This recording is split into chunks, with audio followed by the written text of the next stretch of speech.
dramatics, the theatrics. This was a recipe for a masterpiece. I'm terrified. It was very much just like...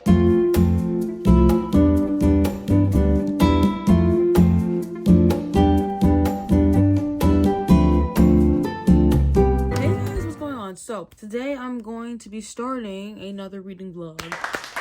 Summer reading vlog. This will probably be out after I have my summer TBR, but I am starting to read some of my summer TBR, which is Problematic Summer Romance by Ali Hazelwood on my tablet. I'm 30% into the book, so this is my thoughts. I'm really at war with this book because at first I thought I was gonna like it like a lot. I'm very excited for it and just kind of the dynamics between the characters, but as I'm reading it, I'm realizing that there's some issues, and let me tell you what it's about first. So it's kind of like a continuation of Ali Hazelwood's Not in Love book that's centered around Eli and Rue. Eli has a sister named Maya. Eli works for a company named Harkness, and it's named after Connor Harkness. And I think it's called Harkness or Hark. I don't know. But that's Eli's business partner and also closest friend. Eli and Maya have had a rough upbringing, right? Eli had some problems with their parents. Maya really loved the parents, but then they both passed away, and then she was kind of lost in the sauce. She was like, what am I going to do? My parents were my whole world. So they were kind of conflicting because now Maya had to go live with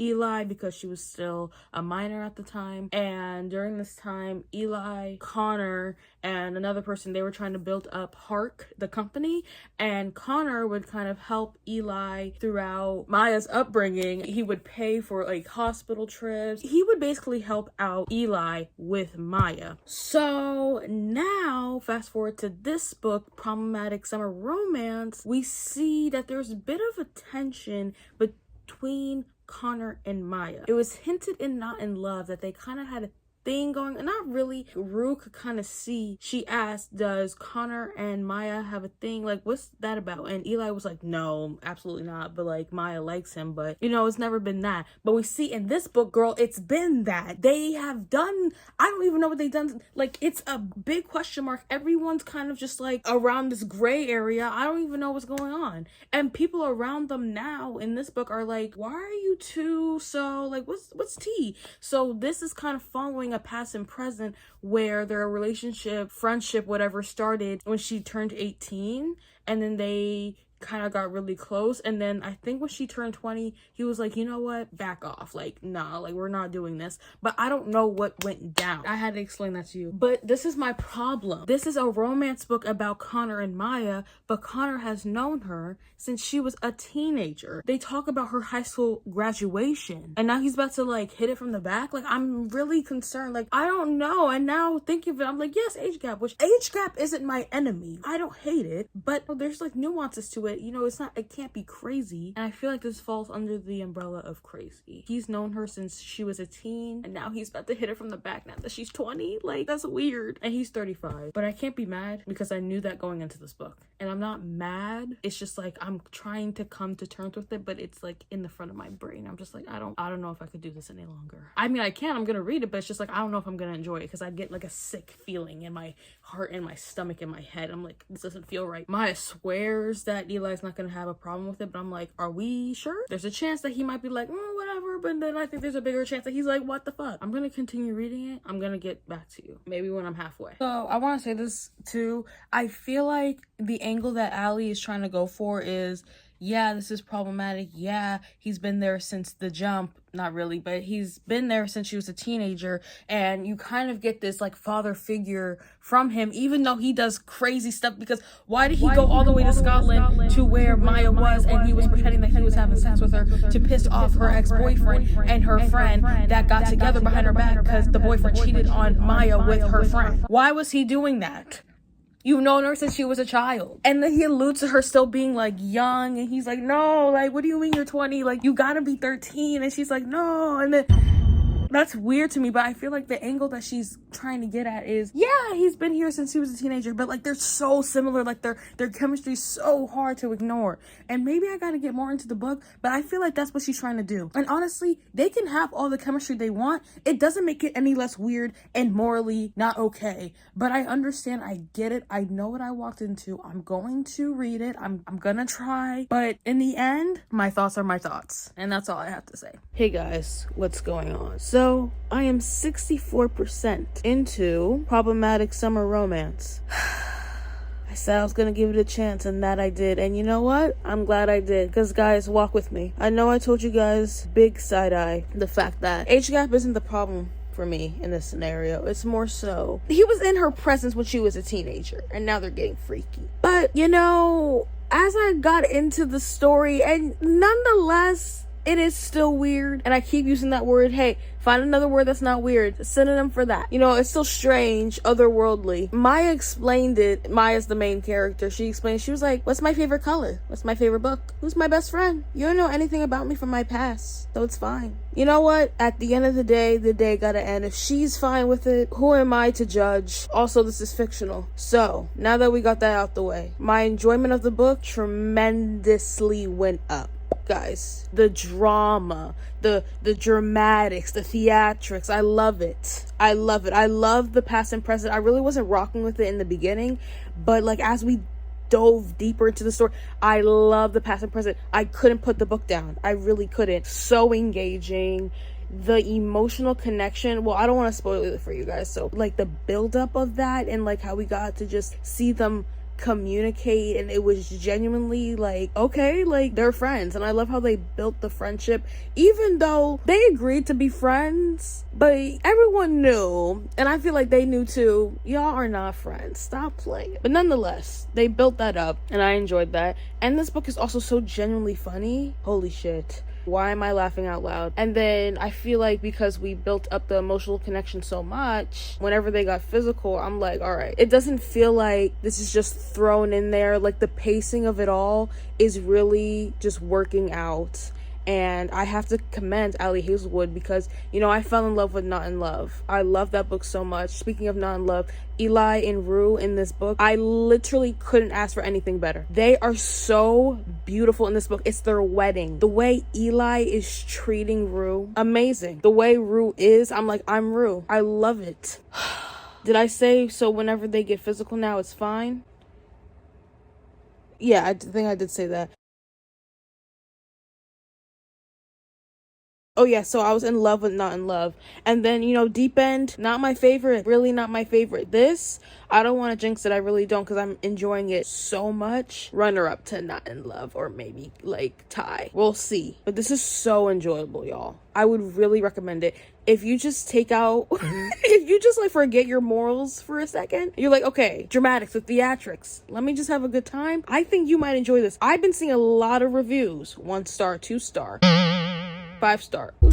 5 star, 2 star, 1 star. Guys, what's going on? I'm gonna keep reading this book. I'm gonna tell y'all how it goes. This book is honestly phenomenal. As for the connection, Connor and Maya, there's something you gotta talk about. You gotta talk about it. They're so like, oh, y'all have to read this book because they have their thing and there's so much lore with them.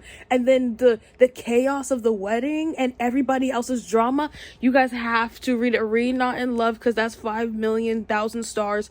And you're gonna see other cameos in this book that's not just Not in Love. Everything just meshed together. Je ne sais quoi, chef's kiss. Je ne sais quoi, everything I've ever asked for. Like, y'all, I haven't had a 5 star. Like, The Fall Risk by Abby Jimenez, that was an audiobook that was like 30 minutes long. This first 5 star 2025. Hey guys, so I have finished Problematic Summer Romance by Ali Hazelwood. I'm gonna give it 5 stars. We're not surprised. This book had everything that I liked, minus the way they kind of came together, but everything else, amazing. The jealousy scenes, the tension, the emotional connection, the physical connection, just Maya and Connor and their dynamic in general. And then again, like I said, the chaos with the wedding and seeing Eli and Rue, I love them. This was a recipe for a masterpiece. So thank you, Ali Hazelwood. I really appreciated this. I'm sad it's over because I'm like, I don't know what. This is my first 5 star of 2025. It's practically July. It's like, what the fuck? fuck? Like, I need more books like this. But yeah, finished that. And then while I was waiting at the eye doctor yesterday, I was reading or listening to Jasmine Guillory's book, Drop, Cover, and Hold On, I think. It's a novella, part of this Amazon Studios Improbable Meet Cute series. I've already read the one by Abby Jimenez in it, and so I decided to just read this. Very quick read. I think it's about girl, you know I read it. Anyway, it's about a baker, and this girl keeps coming to his bakery, and she believes that he hates her for some reason. She's like, I don't understand why. Like, all I do is come in and get my baked goods. He gives me dirty looks. The one day she comes in there, an earthquake occurs and traps her in the bakery with this man that she thinks hates her, but real life, we know he doesn't. So yeah, I gave that 3 stars because it was a quick little thing. It was cute. And yeah, I think I might read some other ones in that series. But yeah, so 2 books down. I was also in the store yesterday and I started just listening to another audiobook. I started Two Can Play by Ali Hazelwood. Remember I told y'all I have hella Audible points because I was paying for Audible and I didn't know it? Yeah, so I was listening to that, got literally 2 seconds into that, and I don't know if I'm gonna continue it, but there's that. I don't know my next read. It's definitely gonna be from my summer TBR, but I don't know if that's like Malibu Rising, or I was thinking maybe I should dive into my fantasy books. I don't know, but I will let you guys know.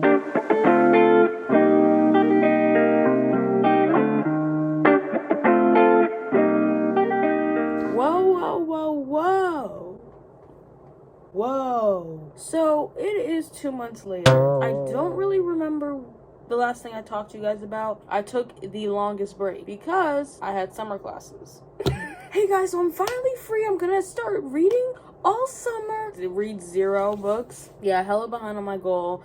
I even lessened it on Goodreads. I might take it down more. I think I brought it from 30 to 25. I might do 20, y'all. It's, you know, priorities, you know what I mean? I'm back reading, and it's not a romance book, which I was very surprised by. I got blown away by this description of Wild Dark Shores. I got blown away by it, and I was so intrigued. I was like, I have to read this, and I was been craving a Stacey Lee book, but I told y'all in my summer TBR that I'm not really buying books, so I didn't have one on hand, so I was just looking on Amazon, like digitally, and I found that, and I was like, oh, period, let me read that. And it's going by, I don't know where I was going with that, but I meant to say that I'm enjoying it. I am 100 pages in, 33%, and I'm really liking it. I'm really enjoying it. It's really raising a lot of questions. It's like, okay, let me explain to you guys what it is, because y'all, I always talk about books and I never tell you what it is. So basically, this is about this family, the Salt family.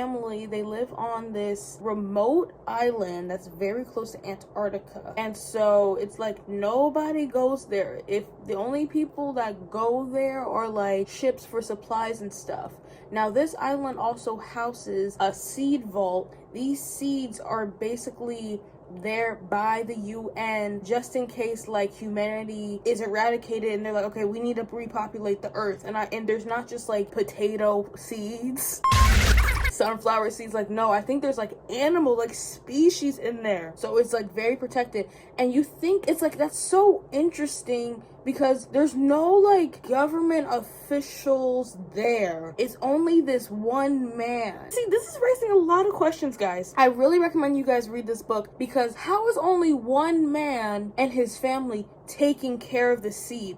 And there was researchers there. I'm not gonna say anymore that could potentially spoil it, but yeah, so at one point this island was very heavily populated, but now it's not. It's only the Salt family. What? And then this girl's going to wash up on shore, which very interesting. How is she surviving? Y'all, she survived. Mind you, what did I just tell you? They're by Antarctica. How is she surviving? The animals there in the water, and then like the freezing cold? She should have been dead, but she's not. There's a lot of mysteries there, and there's a lot of questions that's gonna raise. You're gonna be like, okay, I found it. This is what is happening, but then it's gonna throw you something in your face. You're like, okay, maybe not. Maybe I'm thinking of this character wrong, and it's like, okay, no, maybe I'm not actually. Maybe he did do it. I highly recommend this book. I'm gonna continue reading it. I'm gonna go on a trip in about a few days, so I'm gonna take you guys along with me, of course, and then hopefully I can get some reading done, because I'm really enjoying these books. I'm really enjoying the story, and I'm really actually kind of sad and heartbroken because like, what happens when I finish this book? Like, I have other books lined up that are kind of like in this similar like literary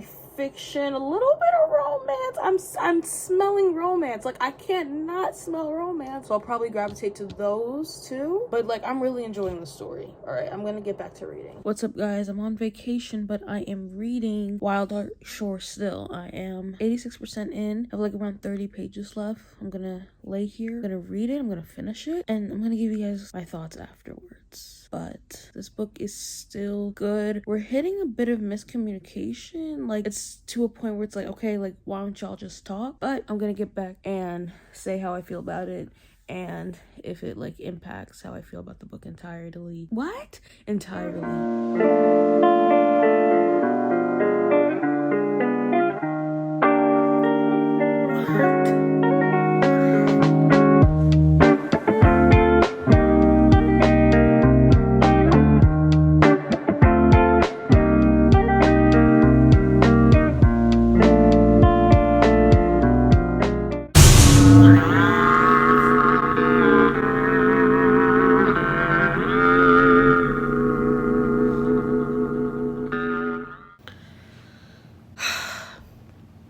I finished the book. I have no words, actually. When I first started this book, it was 5-star, day in and day out. And then I've never not liked it. I think I need a second. I think it might be a 5-star still, but literally, what the heck? So many things started like happening, and answers were being, what? Questions were being answered, and then stuff was still being thrown, and I was getting mad at characters, and then just emotional slap in the face. So where do I go from here?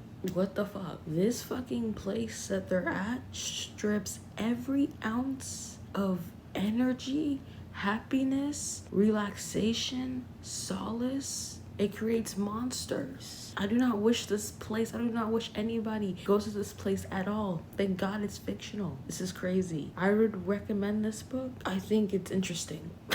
Maybe I'll come back tomorrow and I'll give you a better review. But from right now, girl, what? I gotta read some reviews.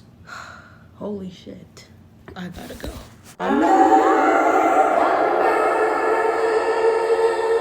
I'm back home. So I told you guys that I was gonna give you my thoughts on Wild Dark Shore the next day. Girl, it's been days later. If I had to put into words how I feel about Wild Dark Shore, I think 4.5, those aren't words.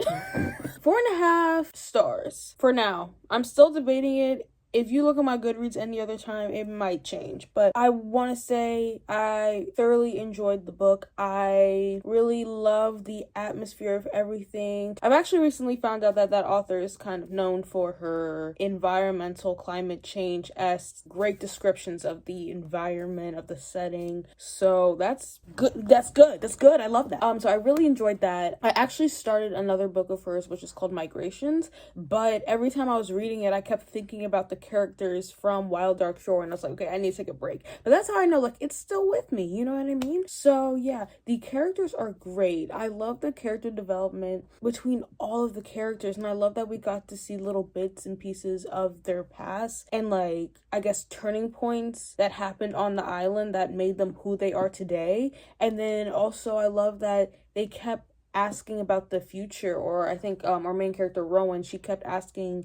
the kids about their future, like, where do you want to go, like, how do you think your dad's going to adjust after leaving here? And especially the dad too, I feel like he had the biggest development, and also the mystery of it all. I honestly did not see it coming. I didn't. And it just had me on my toes and wanted me to keep reading it. As you can see towards the end, I was having a little bit of a mental breakdown because something was happening that I didn't expect to happen. I really recommend this book if you like romance, which I didn't know that there was going to be romance going into this, but it was like the best amount. It wasn't too much, it wasn't too less. I loved it. Romance, literary fiction, mystery thriller, it was all that combined. And I guess maybe a little bit of drama, I don't know, but it was all that combined. It was really good. Hey guys, so I actually like regained consciousness just now, and I remembered all the things I didn't really like about Wild Dark Shore. Sorry, this is gonna be spoilers. I really recommend you read this book, so skip this. So what really griped me was, first of all, we're gonna talk about Rowan. First of all, rip Rowan. But like, honestly, she could die. Oh! Because this is what my thing is. This is my gripe with her. Her husband has sex with Fen, 17-year-old girl. I think she was either 16 or 17. Minor. He's like, what, 40-some? 40? Yeah. He had sex with a child. That's disgusting. Dominic should have killed that man in ways that have never been done before. Because what do you mean? And then he beat him up so bad that he borderline almost died, which, congratulations, I would be clapping. I would be cheering Dominic on. She's so random. It don't even matter. But this girl was like, how could you do that? And people started looking at him funny because he almost killed Hank. How do you look at Dominic as the bad guy when this man had sex with his daughter that is a child? He's 40, almost impregnates her, finds out that he almost impregnates her, tries to kill her. You're going to jail. And everyone's looking at Dominic strange because he almost killed him. Are you guys okay? I can't be around these people. Rowan finds out about this, that Hank had sex with Fen. She doesn't completely write off Hank, her husband. She doesn't write off Hank. She's like, nah. Then she hears that he almost killed Fen. She was still like, I mean, nah, like, I don't know. Do you know what the final straw for this woman with Hank was? The final straw is when he locked Orly, the youngest child of the Salt family, locked Orly in his cell because everybody agreed that they shouldn't kill Hank, which, girl, I would have been the first one to be like, end his life. But everyone was like, okay, no, we're gonna put him in a cell, we're gonna keep him fed, ethically good, like, prison. So Orly goes down into the cell once, like, because at the end of the book, stuff really starts going crazy. Like, the thing is about to, it's flooding, water is rising, people are about to drown, it's crazy. So Orly goes down to Hank because when the island was populated, Orly was friends with Hank. He's 8 years old. You're 4. Why are you befriending children and having sex with them? You need to be a child. So he goes down to save Hank. Hank locks him in the cell. I wouldn't trust Hank with a piece of paper. Nonetheless, would I trust him around my kids? So then Orly almost dies, and then Rowan finds Orly locked in the cell, and she's like, Hank locked you down here? Oh, he's a terrible person. Girl, the first 2 felonies weren't enough for you? Orly also cut the cords to like how they were able to communicate with ships and the main island. He cut the cords so that Hank wouldn't leave. Orly, what? Beyond me. But then my third gripe was with Dominic. Because, Dominic, you move your family to this isolated island after your wife, their mother, passes away. Because you're like, you know what? We need some space. We need to be away, okay? You move them to this isolated island for a better life. And you claim, and your actions show, and I do agree, your actions show that you do anything for your family. And I love that. I love that you're a family man. But how are you willing to do anything for your family? Why is your little boy, your youngest son, how do you let him befriend a 40-year-old man? Not gonna try again. Why are you letting this 40-year-old man be with your children? If you want to hang out, girl, I'ma be there. And I'ma sit down every which way. Everywhere you go, I go. No Adele. So yeah, my gripe was really with Rowan in this book. I don't understand how you let those 2 things slide, but then you realize that he almost kills an 8-year-old boy, and you're like, you know what? He's a terrible man. Girl, and you're a terrible woman, and you deserve your fate. Sorry. With all that, will I keep the 4.5 star? Maybe. But now I'm reading The Favorites by Lane Fargo. Hopefully I'm saying that right. I am about 60-something pages into it now. It's good. I think this follows along the same lines of the like literary fiction, a little bit of romance, and maybe a little bit of mystery and thriller. Let me tell you what it's about. 2 skaters named Keith and Katarina. Now they're from like a small town in Michigan, and Katarina is so utterly obsessed with ice skating and being the best at it, going to the Olympics. Keith is kind of just along for her ride. He is so deeply in love with Katarina. Holy crap. He was in foster care, but then Katarina's father adopted him, but now their home life, because things changed, their home life was a little shitty. Katarina has the goal of going to the Olympics, and we see their journey of how they're going to get there.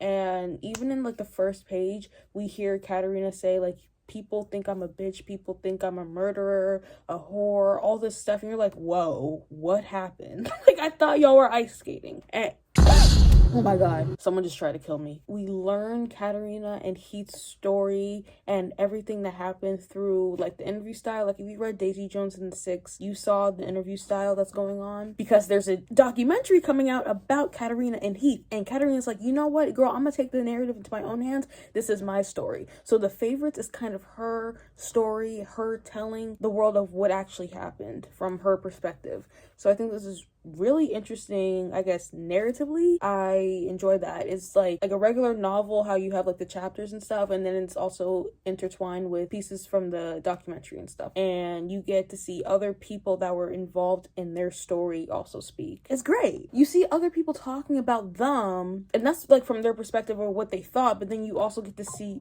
the truth that literally scared the shit out of me. You also get to see the actual truth because Katarina is telling us what went down. I wonder if we're gonna hear Heath's side or something. I don't know, because if you read, you get it. Because like Heath, I feel like he need to speak out a little more. But yeah, I'm reading that right now. I want to get to the meat and potatoes, but kind of getting there.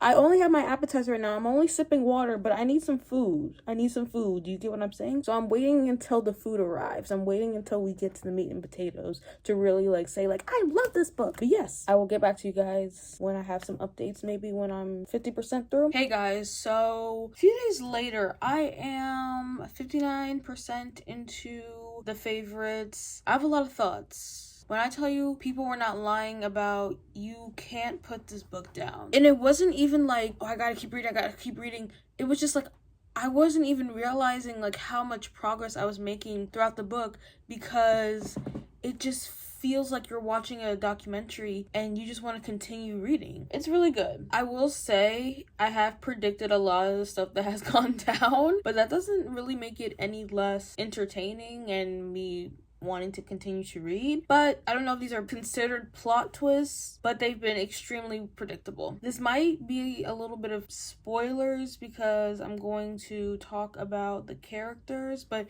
very vague. I'm not gonna dive into like what is going on exactly, any specifics, just is very vague. But if you don't want to hear anything about it, skip to this time. So I was really rocking with our main characters, Heath and Katarina. They're a couple. I'm pretty sure I already explained this to you guys, or maybe I had a really vague description, but Heath and Katarina are ice skaters and they are trying to make it to the Olympics. But you soon realize that that goal is very much one-sided. This book, you see what people will do to achieve their goals. You can see and feel the love that they have for each other, but so many times in this book, it feels like it's so skewed and manipulated. It's crazy. There'll be some times where the lines are getting blurred where I'm like, is this person being honest with their feelings? I think I mentioned before, it was a prologue in the book, and it was Katarina saying, some people think I'm a bitch, I'm a whore, I'm a cheater, whatever.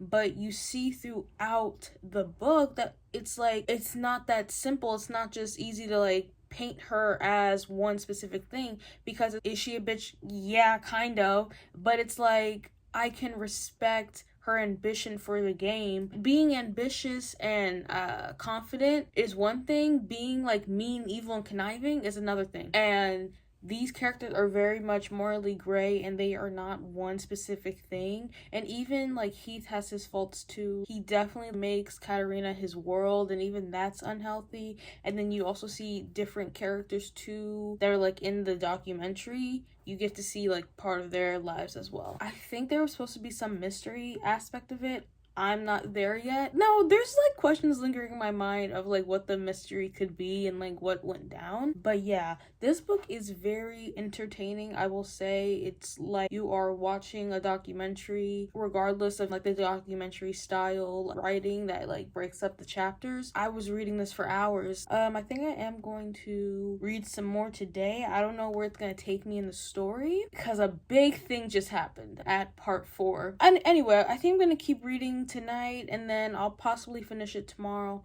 but I will update you guys very vaguely on what goes down.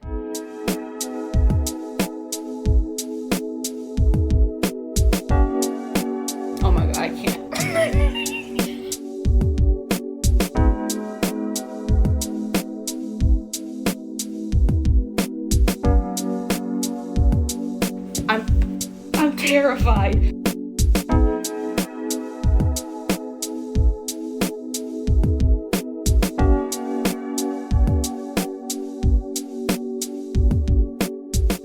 What's up, guys? Very moody in here, but I want to give you guys a recap of everything I read in this video. I just finished The Favorites by Lynn Fargo. I'm going to give that 4.5 stars. Let me give you guys the rundown. So this book was something special. This book was very unique, nothing I've ever read before. I want to say that I would really come to you guys with more emotion if I felt emotionally connected to the characters, emotionally invested in the story. Now, remember when I said I felt like it was very entertaining? It's hard to put down. It's very addicting. It's hard not to want to continue reading the story and figure out what happened.